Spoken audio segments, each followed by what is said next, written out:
Yeah, what's going on, y'all? Gains Fitness here, and welcome to my new series on exercise tier list.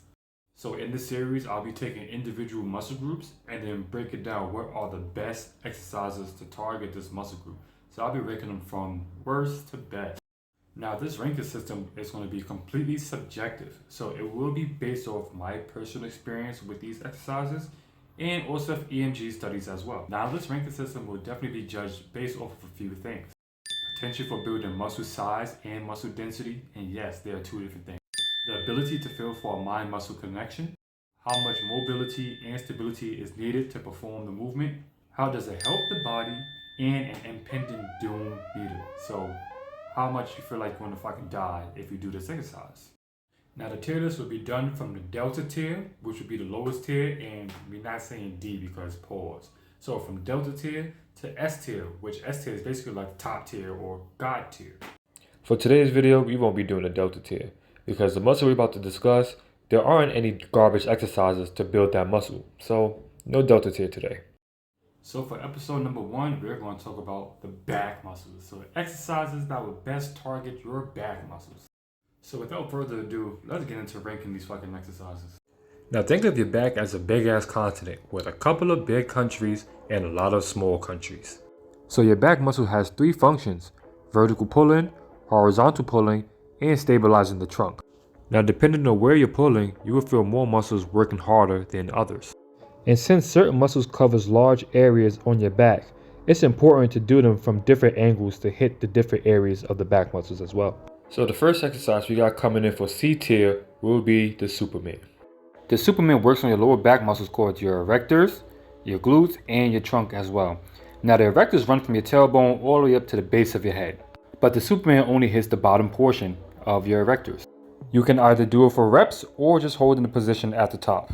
Now due to the short range of motion, the Superman has a low potential to build in size and muscle density. Using full range of motion is ideal to build in muscle size and muscle strength as well. And as I said in the beginning, muscle size and muscle density are 2 different things. They're 2 different training protocols. First, we have sarcoplasmic hypertrophy, which builds muscle size. Then we have myofibrillar hypertrophy, which builds muscle density.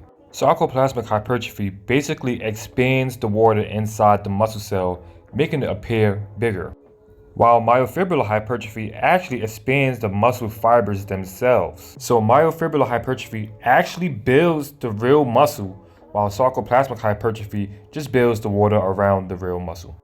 This is one of the most visually notable differences between someone who trains for size and someone who trains for muscle density or strength. The difference between the 2 training protocols are pretty simple to grasp. When you're training for sarcoplasmic hypertrophy, which is muscle size, you're training with the higher rep ranges. I'm talking about from 8 and anywhere upwards. But this doesn't mean lightweight and more reps. You want the weight to be challenging enough for the allocated reps. But when you're training for myofibrillar hypertrophy, which is muscle density and strength, you're playing with the lower rep ranges, anywhere between 1 and 6. And in that rep range, you're going heavy as shit. With that being said, the Superman is not meant to be going super fucking heavy, but you can go for reps. It's just not a good idea to use the Superman for size or density. Now the mind-muscle connection is a whole different story. With the Superman being an isolated movement, you'll definitely feel your lower back muscles firing up. Long story short, mind-muscle connection is basically having intentional focus on lengthening and squeezing the muscle. Lots of people think that the mind-muscle connection is cap, that it doesn't exist. But a study done in 2016 by Joaquin Galatayud and his nigga took 18 people and did a test with them, a bench press test, and proved that the more you're able to focus on the muscle, the more muscle fiber recruitment you'll be able to accomplish. Which goes to show the better you're able to feel the muscle stretch and squeeze, the better off you will be. So moving on to the next part, the Superman does not require a lot of mobility or stability, which is a good thing, meaning it's accessible to a lot of people, young, middle-aged, old, whoever's trying to do it. The Superman does have great stability property. Being able to stabilize your lower back has great carryover to many other exercises that is compressive on the spine. Now the Superman is definitely top tier for increasing your body armor. Your erectors are the first line of defense when it comes to spinal health.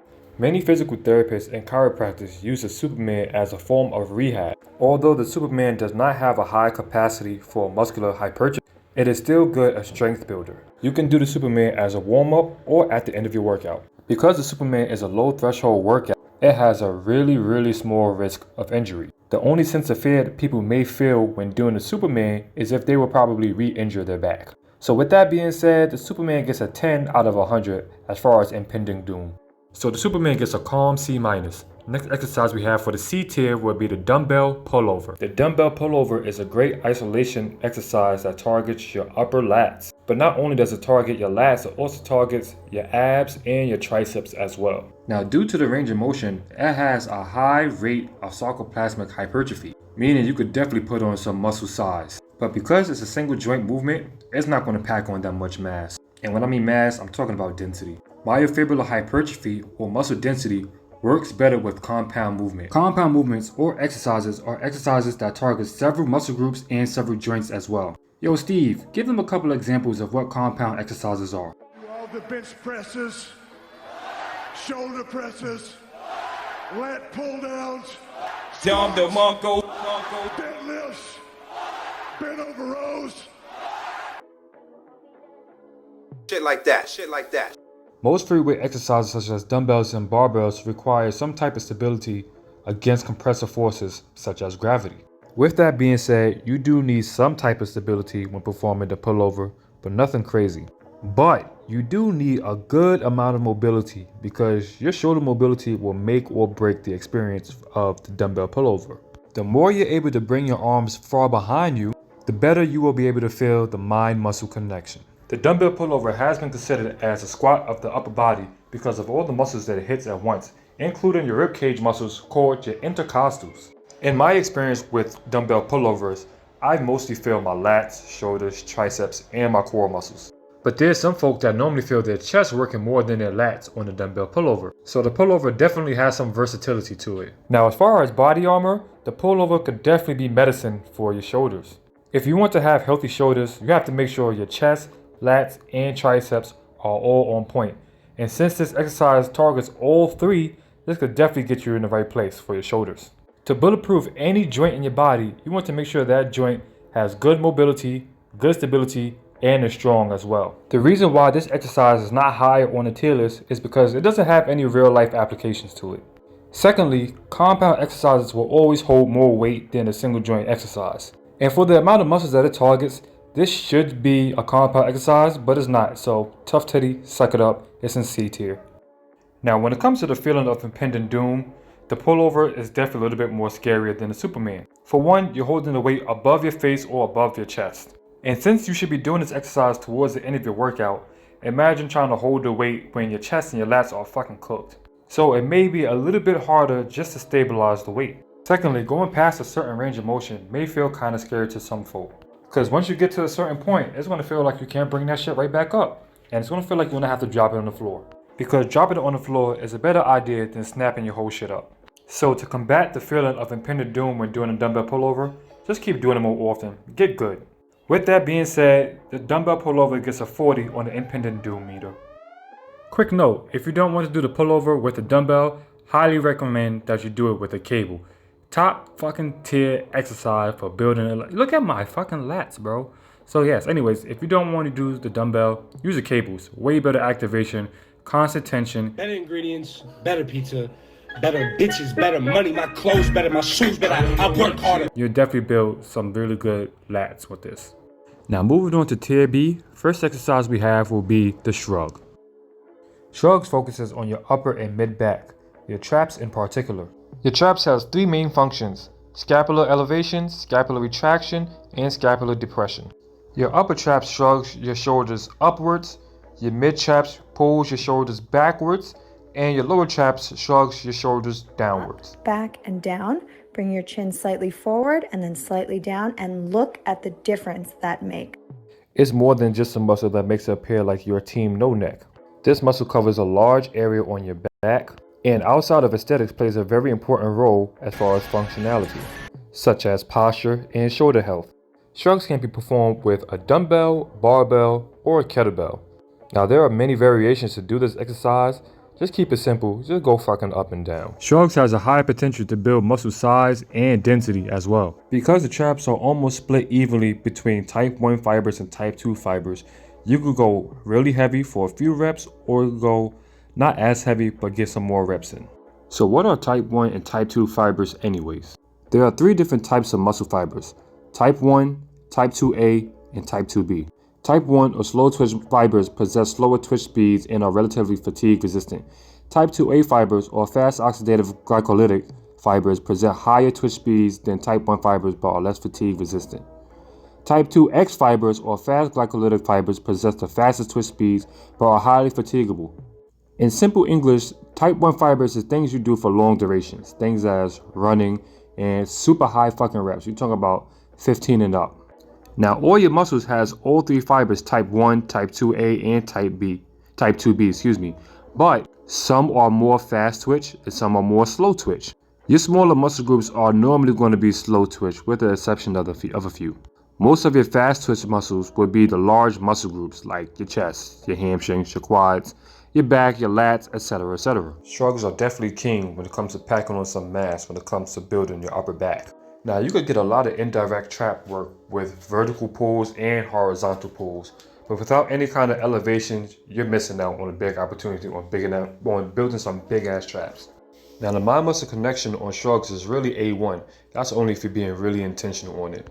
And I say this because it's really easy to go overboard and do more weight than what your body normally can handle with good quality reps, just for the sake of your ego and impressing other people in the gym. The mind muscle connection really works best with the higher rep ranges. So I'm talking about 12 and minimum, 12 and up. The tempo of your shrugs would definitely affect your mind muscle connection as well. So if you're Harlem shaking your shrugs, good luck on getting a good mind muscle connection. Now the stability needed to perform a shrug is very minimum. The only thing you really have to stabilize is your core. But you do need bare minimum mobility to make sure the shrugs is working effectively. If you're unable to use full range of motion, hold on real quick. Look at this. Somebody come look at this.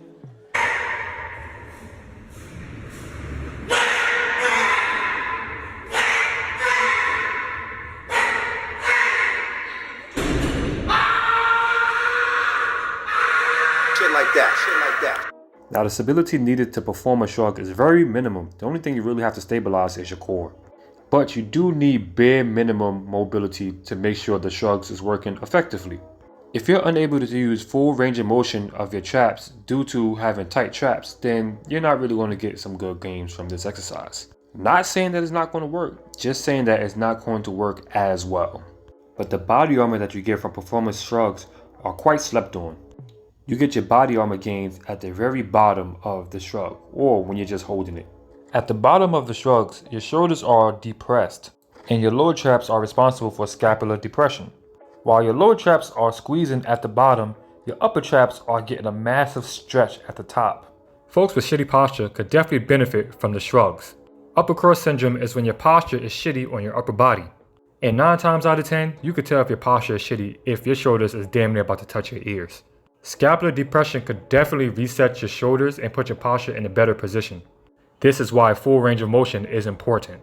Because with the shrugs, you're doing scapular elevation and scapular depression as well. Now when it comes to impending doom, you don't have absolutely anything to worry about when it comes to performing shrugs.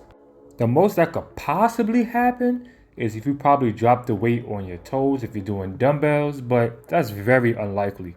So with that being said, the shrugs get an absolute zero when it comes to impending doom. And now we're moving on up to the next one. Next exercise we have would be the upright row. The upright row targets your traps and your lateral delts as well. Now you could do upright rows with a barbell, dumbbell, or cables, whichever one feels better for you. Now there is some big controversy behind this exercise because a lot of folks says this does damage to their shoulders. Now I will say this, if your shoulder mobility is trash, You're gonna have a bad time. to avoid injuring your shoulder, you want to play around with your grip, either wide, medium, or close grip, and pay attention to the height of where you bring the weight. In this animation, the model is doing a close grip upright row, so you may want to go a little bit outside of shoulder width for good shoulder health. Once again, whichever feels better for you and your shoulders doesn't fall off. With the upright row, you can pack on a good amount of muscle size, but not too much density because the upright row is really meant to be going for higher reps. It's not really meant to handle super heavy weight. But the mind muscle connection is top tier, given the hand position and the height on where you bring the weight is on point. The mobility and stability of this exercise is pretty up there. It's only recommended that you do this exercise if your shoulders are healthy. The reason why I put the upright row over the shrug is because the shrug is a single joint movement as opposed to upright row, which is a compound movement. And with compound movements, more muscles are involved. So outside of your traps and your lateral delts, you are getting some bicep and some forearm action as well. So don't completely rule out the upright row, cause you'll never know. The more you fuck around, the more you're gonna find out. Now let's talk about the impended doom meter. As I mentioned earlier, this exercise is a very controversial exercise. If you do it improperly, your humerus will literally fall right out the fucking socket. Or your AC joint is gonna burst through the skin on your shoulders. Now I'm fucking around, that's not what's really gonna happen. But the probability to injuring your shoulder is a bit higher. That's why people stay away from it altogether. So play around with your hand positioning, play around with your height, and get fucking good at the movement. So in conclusion, the upright row gets a 60 on the impending doom meter. Last on the B tier, we have the inverted row. If you can't do a pull-up, the inverted row is the next best thing you could do for any kind of pulling with your body weight. This is a pretty underrated exercise. This shit is beast. This exercise hits your whole back, but depending on where your hands are, you will feel more back muscles than others. For example, if your hands are in line with your upper chest, you may feel more of your upper back muscles. You still feel lats, but more in that area. And if your hands are lined up under your sternum, you'll feel more lats. You'll still feel your upper back, but you'll feel way more lats. You could pack on a great amount of muscle mass and muscle size from doing bodyweight movements alone. Y'all never seen these calisthenic guys that be working out in the parks? These niggas be jacked beyond belief. They be out here looking like walking science experiments. They be having muscle size and muscle density for days. Six packs in their backs and shit. Their muscles be having kids and shit. Nah, these guys really be having superpowers though. And they attain these physiques by just doing bodyweight. The mind-muscle connection is pretty OP as well. You'll feel a series of muscles like your forearms, your biceps, your shoulders, your back, your glutes, and your core as well. The inverted row is an exercise you hardly see anymore. You have a better chance at finding a $100 bill on the ground than seeing someone do an inverted row in the gym. Now, you really don't need that much mobility or stability to perform the inverted row. You mainly need to know how to stabilize your core. And you need an okay amount of shoulder mobility to perform the movement. Nothing crazy though. The body armor you get from this exercise is pretty beastly too. Not only are you strengthening your back and shoulder muscles, you're strengthening your grip as well. Your grip strength is determined by the muscles in your hands, fingers, and forearms as well. A meta-analysis on a relationship between hand grip and life expectancy has shown that lower level of hand grip strength has been found to be a predictor of death in the elderly in several investigations. With that being said, your grip strength is a large indicator on if you're still going to be self-sufficient in your later years. And the inverted row is the first exercise on the list that puts a heavy emphasis on grip strength. Just like you need a good amount of grip strength to perform a pull-up, but when it comes to the inverted row, it's not as much. But it's still pretty up there, so do your inverted rows. Remember, you're here for a good time and a long time. Now, the sense of impending doom on the inverted row isn't bad at all. There aren't any weights to crush your face, aren't any weights to crush your toes, and anything of the sort. The most that would probably happen to you is if your hand grip would slip off the bar and you fall and crack your head on the floor. Humpty Dumpty. Outside of that, you have absolutely nothing to worry about when it comes to the inverted row. So, it gets a 20 on the impending doom meter. Now that concludes the B tier. On to the next. The first exercise we have for the A tier is, you're going to have to catch the next episode to find out. No, God! Sorry I had to put you on the cliffhanger like that. What do you think about this list? What would you change and what would you add? Drop a comment down below and let me know how you would do things to your liking. But if you enjoyed this video and you learned something, please leave a like and subscribe. Part 2 will be dropping very soon. Part 2 will be more to the point and not as sciencey. This is my first time making a video like this and I thoroughly enjoyed it. This is definitely a fun experience. And the time and effort it takes to make this kind of video gives me a greater respect to all kinds of video editors.